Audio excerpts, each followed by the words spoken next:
тамақ ашушылармен болот эле бул магазинди бутка тургузабыз деп канчалаган менети кетти акамдын. Мага өчүр, саңа өчүр деп кадимкиде талашып мына уруш болуп аткан себеби ошол адамдар күйгөндөн уже урушуп атышат да. Бир меню нерсени ташыганга жетише алган жок. Эки эле мүнөттө от жалын чаап өлүп калды. Келгенде биринчи жардам көрсөтүлүп операция жасалган.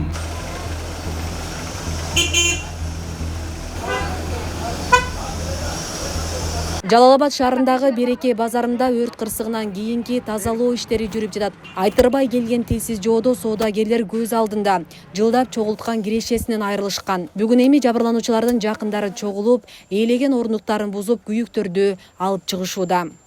Ата-энем канча менети кетти бул жерге. Бардыгы күйүп күл болду. Ошо мынаяктагы магазинден чыгыптыр да өртчү. Эмнеден чыгыптыр азыр белгисизби? Токтонду атат. 2 күн немени кондиционерди жандырып кетип койгон экен. 2 күн ошо жанып туруп калыптыр. Анан кийин 3-чү күнү уже баягы кондиционерди жандырып койсо кызып кетет го. Токту көтөрө албай жарылыптыр да ошол себептен. Анан бул жактан жарылып ток уже баягы өрт күйүп келгичекти. 2 жактан өчүрүштүр да пожарныйлар. Анан пожарныйлар бул жакка келгенде уже светти өчүрмөйүнчө суун чача алышпайт го, ток уруп кетишет. Ошо 20 мүнөт күтүп калыптыр. Ошо 2 магазин 20 мүнөттүн ичинде уже күйүп күл болду да ушинтип. Биз күндөгүдөй эле акем экөөбүз келгенбиз. Магазиндердин ичин ачып, мен кадимкидей кассада сода кылып атканмын клиенттерге. Анан даң-дуң эткен 3 үн чыкты. Мен ошол тапта деле акем өдөдө иш кылтат окшойт деп маани бербедим. Акыркы үн аябай катык чыкты да. Клиенттер менен общий жүгүрүп чыктык. Чыксак бияктан от жалын болуп атыр. Акем ошакта экен. Аке бере кабасың десем, неге деди. Биздин эскалатты ачың дедим. Десем, биздин өзүбүздүн светти өчүрүң деп мен акем өзүмө чакырдым дагы. Акем сразу автоматты таштады. Эскалатты аштырдык. Андан бул жерде сууларыбыз бар болчу, 10 литрлик, 5 литрлик алмаз магазинге ташыдык. Баардыгы өчүрүп калайлы деп. Анан ток өчпөй калды. Тилекке каршы ток өчкөндө мынчалык болбосо керек деп ойлойм. Эрнестбек Ормоков, президенттин өкүлү Тилек Текебаев, сизден сураныч, базардын акыбалын көрдүм, сырты ичек-тешил бүт. Чынын айтканда бардак талапка жооп бере албайт. Себеби 10 күнгө жабыш керек. Аккуратный кылып баардыгын жууп тазалап. Ушу этек башына чейин адам өтө албайт да. Анан бизге дагы мешайт кылып атат. Себеби ушу 10 күнгө жаап коюш керек болуп атат базарда. 10 күнгө санитардык тазалоо, ошонун ичине баары бүтүр иш керек болуп атат. Алар деле жараксыз болуп калды. Компостер эми баягы ушунчалык болбой калгандарын эми кыргытабыз, кечээ колго илешкенин гана алып калдык да буердачы. Ушуга деле шүгүр деп сүйүнүп. Тилсиз жоо өтө тездик менен жайылып, мында 8 дүкөн толугу менен күлгө айланган. Соода жайларда азык-түлүк, турмуш тиричиликке керектүү буюмдар дөңүнөн сатылчу. Жабырлануучулар ири өлчөмдө материалдык зыянга учурап, ордун кантип толтурушту билбей турушат. Чындыгында жаман иш болду. Нол жакта бүт бардыгы баягы бумага, сумага болчу. Муламайкалар бар эле да буердачы. Тамактар турган. Эчтемке калбады. Даже фирмалар берген нол жерде холодильниктер бар эле. Нол жерде турган полный 3-4 холодильник фирманын болчу. Андагы полный эчтекеси калбады, каркасы калды. Даже бая тойбостондаган берди эле бизге. Тойбост деген 6 дагы калбаптыр да. Эчтекеси. Анан кече ыргытканбыз анда мусор дегендечи. Мияк эми көрүп турат. Азыр бетонда калды. 5,5-6 миллион бар эле ушу буердачы. Канча жылдан бери иштейсиз? 5-6 жылдан бери. Анан кече күнү эми чыгардык бир 20%-нчи. Андан 50% мындай жакшы эмес да, жараксыз. Ошондо деле бир 10% калышы мүмкүн да. Анда да складка жакшы жетпей калды. Арка жактан эл менен чогулуп ташып салды ошолорду. Азыр эми өзү деле азыр эмне кылышыбызды билбей турабыз. Болгон акчабыз, байлыгыбыз ушул жерге тыгат элек да. Бардыгы күйүп кетти.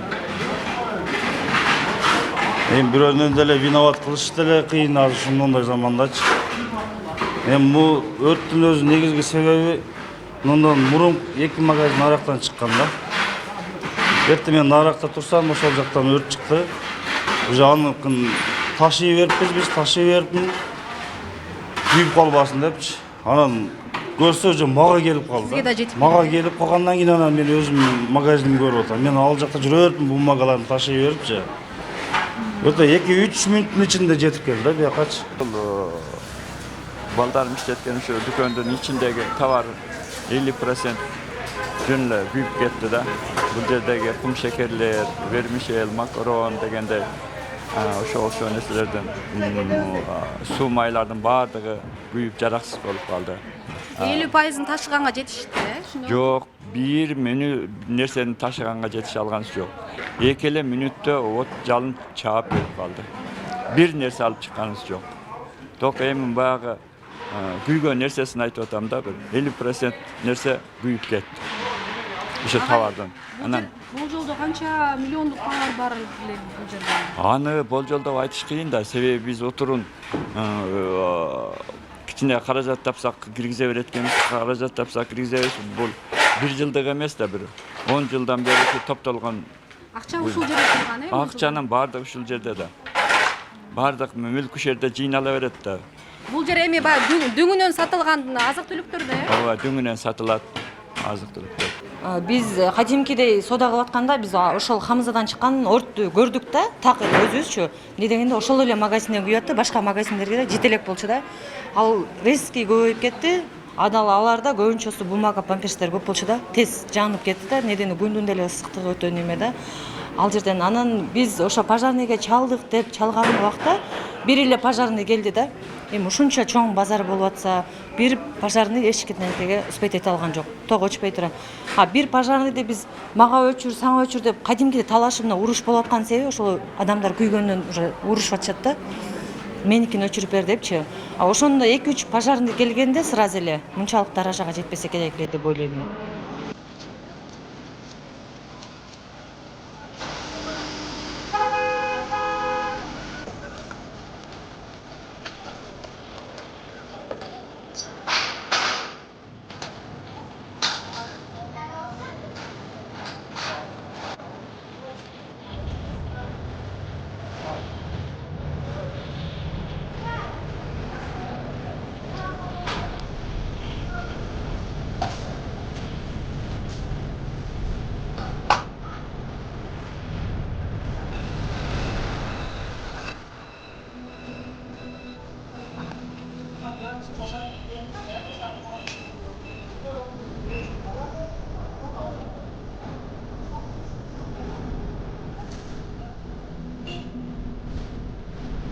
Много жалпы много жол а. Мынагы арты жол. Эми граничаны караңдар. Мына жакта бүт нерсе жыйылып турат көчөдө. Сууда күйө турган нерсеси да бүт нерсе. Коопсуздукка муну контролдой турган бирөө жарым болуш керек да. Базарком деген барбы жок билбейм да. Азыр жолду карасаңар, мына жакты карайм. Мына жакты тарттым мына. Бул жол өзү. Жолда бир машина зорго батат. Коопсуздук 1 грамм жок. Буну ким контролдойт? Эгерде базарком контролдой албаса, мэрияга өткүзүп берсин, мэриядан биз талап кылабыз, что коопсуздукту карап, могул жерге базарга порядокты кылып берип турсун. Ошол. Мынагыл деле ошол кече нагрузкадан чыккан да. Свет. Аны контролдош керек. Жолго чыккандарды светти, пожарныйды контролдой турган бир орган же бир базарком же бирөө жарым керек да бизге. Буга азыр дагы деле эч ким гарантия бербейт. Азыр муну оңдоп койгондон кийин, мына мисалы үчүн мына жакта тартып, мына жакка эч ким гарантия бербейт азырчы. Кайра эле ушул кайталанат же кайталанбайт деп турган эч ким гарантия бере албайт. Учурда окуя боюнча териштирүү, өрт чыккан дүкөндүн ээси менен сүйлөшүү, жеринде тактоо жумушу жүргүзүлүүдө. Өрттү көзөмөлдөө бөлүмү буга чейин Береке базарында өрт коопсуздук боюнча машыгуу өткөрүлүп, коопсуздук эрежесин сактабагандарга эскертүү берилип, айып акча салынганын билдирди. Азыр учурда анықталған жоқ азыр пока. Азыр иштеп жүрүп атат анықталуу иштери. Бирок өрт жөн чыкпайт. Бул анықталат буюрса. Ошол дүкөндүн чыккан дүкөндүн ичинде эмнелер болгон, ошо азыр дүкөн ээси менен сүйлөшүүлөр жүргүзүлүп, жакын арада Кудай суураса неден чыкканы чечилет да. Малым болгондой кырсыктан бир адам жаратылып, ал Жалал Абад облустук ооруканасына жеткирилип, колуна операция жасалды. Анын колун айнек кесип, көп кан жоготкон. Дарыгерлер учурда бейтаптын абалы туруктуу экенин билдирет. Колунда жаракаты болгон, резиновая рана нижний треть плеча с повреждением лучевой срединного нерва и плечевой артерия.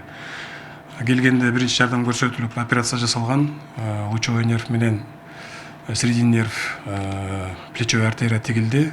Азыркы убакта акыбалы туруктуу, абалы жакшы. Саат 9 чамасында ошол Береке базарында магазиндер от чыгып кетти. Ошол жерде башка адамдарга кошулуп эле жардам кылайын дегем. Кокустук болуп эле ошол айнек бир аз колумду кесип кеткенден кан көп жоготуп, ошол жерге келген болчумун. Ошол жердеги врачтар колунан келген жардамын кылып, ошол жердеги врачтарга терең ыраазычылыгымды билдирем. Ошол 3 врач келип, өзүнүн көзөмөлүгү алып, ошол колумду сактап калды десем де болот. Бейле кетсек, Береке базары жеке колдордо турат. Жалпы аянты 8,5 гектарды түзүп, 100дөн ашуун менчик ээлери бар жана болжол менен 500дөй соода жайлары жайгашкан. Асель Сыдыкова, Замирбек Тойчубаев, Регион телеканалы, Жалал Абад.